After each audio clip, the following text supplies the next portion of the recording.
필로소피라는 철학의 어원을 보면 지혜라는 소포스에 사랑을 뜻하는 필로스가 합쳐져 글자 그대로 지혜를 사랑하는 학문이 철학입니다.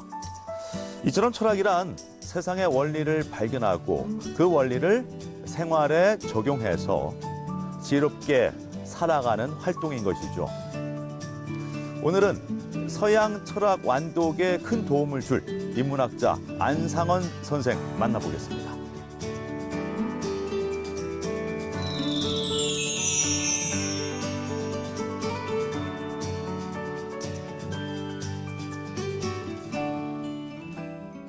이 책을 쓰게 된 배경은 제가 독서가로서 책을 오랫동안 읽어왔는데 자연스럽게 철학에도 관심이 생겼겠죠. 철학책을 읽다 보니까 철학책이 너무 어려워요.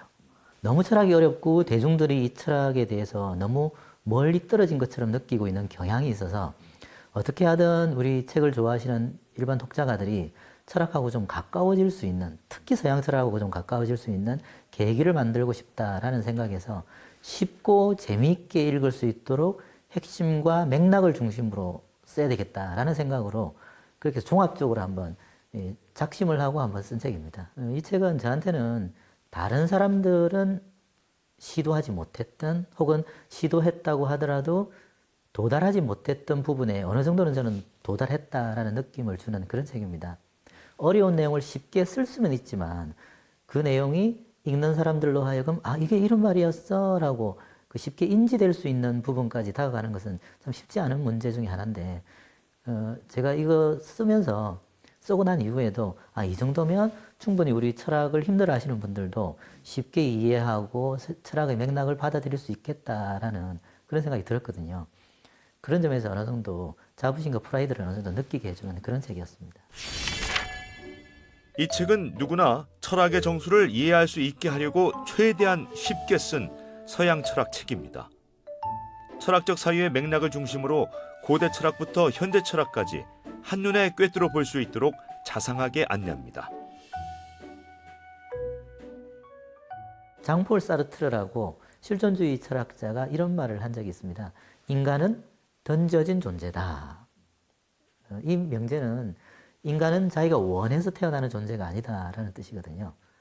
어느 날 눈을 뜨고 태어나 보니 대한민국이라는 땅에 자기가 와 있는 거죠.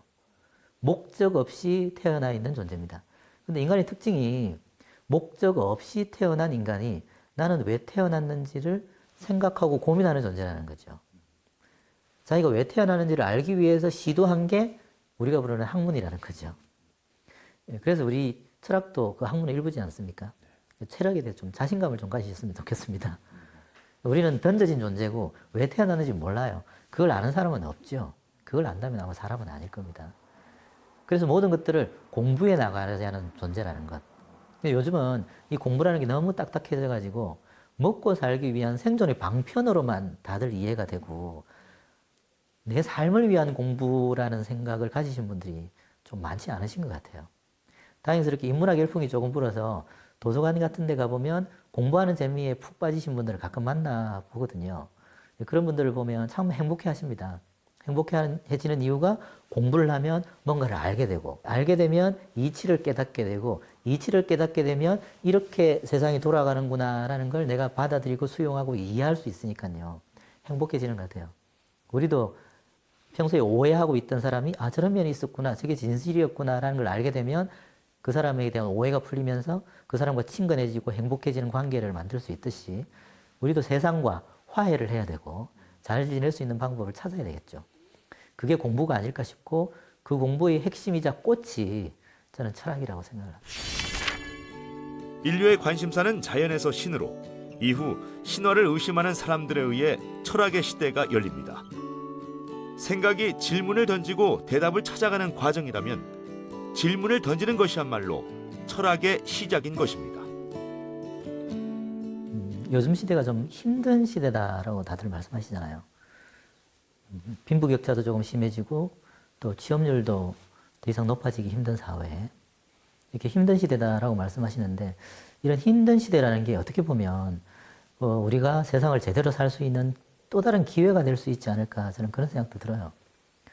힘든 시대일수록 힘들지만 다른 생각을 할 수 있는 기회도 또 될 것 같아요.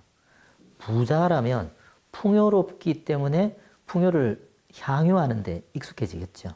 새로운 시도를 하지 않을 가능성이 많은데 힘든 시대일수록 막혀 있으니까 다른 길로 한번 뚫어보려고 시도하는 이런 사람들이 많아질 것 같습니다.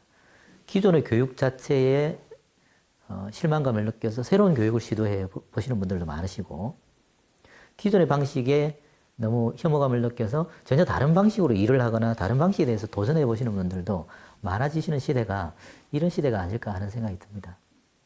그래서 공부라는 것도 우리가 기존에 알고 있는 수학, 영어, 또 자격증, 시험 공부 이렇게 먹고 살기 위한 공부를 넘어서 나 자신을 위한 공부, 내가 행복해지는 공부 그걸 해볼 수 있는 기회가 또 될 수 있지 않을까 하는 생각이 드는 거죠. 경제가 어렵다는 것은 먹고 살기 힘들다라는 뜻이기도 하지만 또 한편으로는 다른 걸 시도할 수 있는 기회니까요. 어차피 먹고 살기 힘들다면 난 다른 거 해볼래. 이렇게 우리 시대를 좀 다르게 봤으면 좋겠습니다.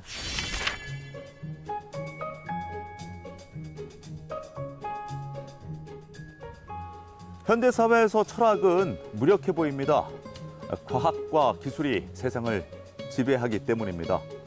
그렇다면 정말로 철학은 무용한 것일까요? 오히려 과학이 발달할수록 철학은 더욱더 중요해집니다. 원자력이 우리 실생활에 큰 도움을 주지만 핵 전쟁과 같은 인류를 끝장낼 위험을 안고 있죠. 과학이 원자력을 개발해냈다면 철학은 그 원자력을 어떻게 다뤄야 할지 판단하는 기준입니다.